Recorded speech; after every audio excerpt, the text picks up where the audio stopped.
புரட்சி தலைவர் அந்த மாதிரி ஒரு எண்ணமே அவர்கிட்ட இல்லை. அதனால என்ன ஆகுது, புரட்சி தலைவருக்கு கையில கச்சோ ஒன்றும் இல்லை.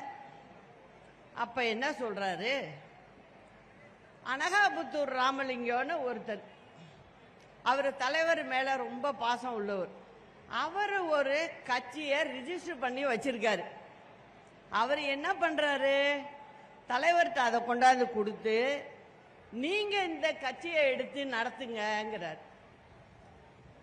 அந்த கட்சி தலைவர் ஆரம்பிச்சது இல்ல, அனகாபுத்தூர் ராமலிங்கம்ங்கிறவர் ஆரம்பிச்ச கட்சி அது.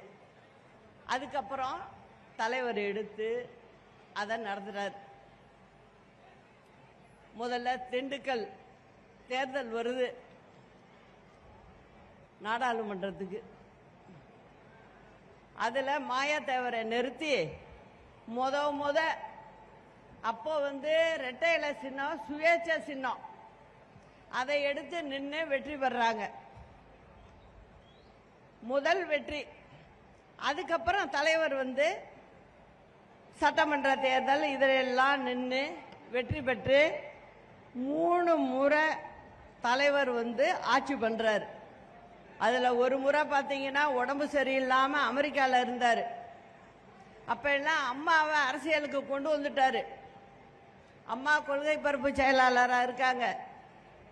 அந்த சமயத்துல பிரச்சாரம் எல்லாம் அம்மா போய் பண்றாங்க. தலைவர் உயிரோட வருவாரு, உங்களையெல்லாம் பாப்பாரு, நான் சொல்றத நம்பி ஓட்டு போடுங்கிறாங்க. ஏன் அந்த வார்த்தை சொன்னாங்கன்னா, கருணாநிதி ஒரு பக்கம் பிரச்சாரத்தில் என்ன சொல்றாரு, தலைவர் இறந்து போயிட்டாரு, அவரை ஐஸ் பெட்டியில வச்சிருக்காங்க, அதனால இந்த அம்மா பொய் சொல்லுது அப்படின்னு சொல்லி அவர் ஒரு பக்கம் மக்களை திசை திருப்பினாரு. ஆனா அதெல்லாம் நடக்கல. நல்லபடியா தலைவர் வெற்றி பெற்று பதவி ஏத்துக்கிட்டார். இப்படிதான் அதிமுகவுடைய வரலாறு. அதுக்கப்புறம் என்ன ஆகுது, 87ல தலைவருக்கு உடல்நல சரியில்லாம போய் தலைவர் மறைகிறார். டிசம்பர் மாசம் 24ஆம் தேதி. அந்த நேரத்தில் அம்மா கொள்கை பரப்பு செயலாளரா தமிழ்நாடு முழுவதும் சுற்றுப்பயணம் போறாங்க. போய் நம்ம கழக தொண்டர்களோட அம்மா பயணிக்கிறாங்க. பார்ட்டி ஆபீஸ்ல உட்கார்ந்துட்டு அம்மா பேருக்கு பக்கத்துல வெறும் கோப்பாசான்னு போட்டுக்கிட்டு உட்காரல, வேலை செஞ்சாங்க. கட்சி தொண்டர்களுடைய குறைகள் எல்லாம் கேட்டு தலைவர் இருக்கும்போது அவருக்கு என்னென்ன பிரச்சனை இந்த குடும்பத்துல, இவங்க வீட்டுக்கு வேலை வாய்ப்பு கேட்கறாங்க அப்படிங்கறதெல்லாம் சொல்லி அவங்களுக்கு நல்ல விஷயங்களை எல்லாம் செஞ்சு கொடுத்தாங்க. அதனால அந்த தொண்டர்களுக்கு அம்மா மேல ஒரு தனி பிரியம். இது மந்திரியாருங்களுக்கு தெரியல. ஏன்னா அவங்க நம்ம கட்சி ஆபீஸ் பக்கமே வரமாட்டாங்க யாரும். ஏன்னா அம்மாவை அப்பப்ப போய் பாக்குறப்ப நான் போய் அம்மாவை அழைக்கலாம் போயிருக்கேன். அதனால எனக்கு நல்லாவே தெரியும். அதுக்கப்புறம் தலைவர் மறைஞ்சோன்னு என்ன ஆகுது, நம்ம மந்திரிங்க எஸ்.சி. சோமசுந்தரம், இன்னொரு மந்திரி ஆர்.எம். வீரப்பன், அவங்க தான் சீனியர். 2 பேருக்கு என்ன ஆசை, யாராவது ஒருத்தங்க அவங்கவுங்க தனியா நினைக்கிறாங்க நம்ம முதலமைச்சர் ஆயிடணும் அப்படின்னு சொல்லி அம்மாவை தவிர்க்கிறாங்க. தலைவர் மறைஞ்சி அங்க வீட்டு காரியம்லாம் செய்யறாங்க ராஜாஜி ஹால்ல. ஆனா அம்மாவுக்கு இட அனுமதி இல்லை. அங்க நாங்க தான் கூட நிக்கிறோம். ராணுவ வண்டியில கொண்டு போய் வச்சதும் ராணுவத்தோட கண்ட்ரோல்ல வந்துரும், அப்ப நீங்க வண்டியில மலர் வளையம் வையுங்கன்னு சொல்றாங்க.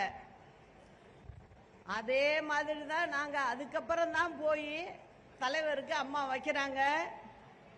அப்ப ஆர்.எம். வீர மந்திரியா இருந்தவருக்கு துணையா இருக்கிற 2-3 கட்சி ஆட்கள் போய் அம்மாவை இழுத்து தள்ளி விடுறாங்க. கீழே உட்காந்து நான் தான் பிடிக்கிறேன் அம்மாவை. இதெல்லாம் நடந்துச்சு. அதனால அதுக்கு பிறகு என்ன ஆகுது, அந்த அவங்க எல்லாரும் மத்தியிலையும் அம்மாவை பிடிச்சி தள்ளி விட்டதும் நான் மனசுக்குள்ளே சின்ன பொண்ணு ஒரு சபதம் எடுக்கிறேன். நீங்க இப்படியெல்லாம் பண்ணிட்டீங்க அம்மாவை, இதே அம்மாவை இந்த அதிமுக முதலமைச்சர் ஆக்கி காட்டுவேன். நீங்கெல்லாம் வரிசையா வந்து வீட்டுல நிப்பீங்க. அந்த கால வெகு தூரத்துல இல்ல அப்படிங்கறத மனசுக்குள்ள நினைச்சேன். அப்ப நினைச்சிட்டு போலீஸ் கமிஷனர் வந்து சொல்றாரு, இதுக்கு மேல இங்க அம்மாவை நிக்க வச்சுக்கிட்டு இருக்காதீங்க, அம்மா உயிருக்கு ஆபத்து, அம்மாவை உடனே வீட்டுக்கு அழைச்சிட்டு போங்கன்றாரு. நாங்கெல்லாம் என் குடும்பத்தை சேர்ந்தவங்க கூட இருந்தாங்க, கட்சி தொண்டர்கள்லாம் இருந்தாங்க. அவங்களெல்லாம் கிட்டையே அனுமதிக்கல, அவங்கெல்லாம் வெகு தூரத்துல நிக்கிறாங்க. நாங்க அம்மாவை அழைச்சிட்டு போயஸ் கார்டை வீட்டுக்கு கொண்டு போனோம்.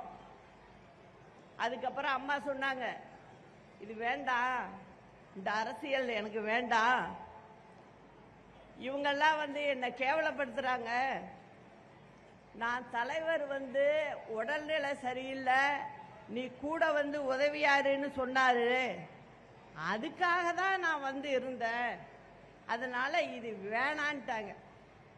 அப்ப நான் சொன்னேன், உங்களை சீண்டிட்டாங்க, அதனால இவங்களை நம்ம சும்மா விடக்கூடாது,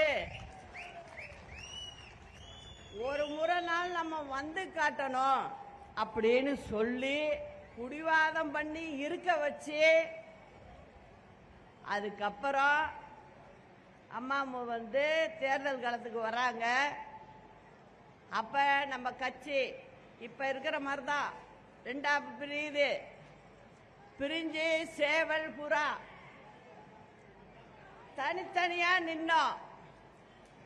சேவல் 27 தொகுதியில வெற்றி பெற்று முதல் பெண் எதிர்கட்சி தலைவரா அம்மா ஆகுறாங்க தமிழ்நாட்டில். அதன் பிறகுதான் திரும்ப தேர்தல் வருது, எதிர்கொள்றோம், வெற்றி பெற்று 91ல முதல்வர் ஆகுறாங்க. அது மாதிரி அம்மா கிட்டத்தட்ட 15 வருஷம் தமிழ்நாட்டு மக்களுக்காக முதல்வர் ஆகி எண்ணற்ற திட்டங்களை எல்லாம் செஞ்சிருக்காங்க. அதுல கூட இருந்து எல்லா நல்லது கட்டையும் பார்த்தாலும் நான்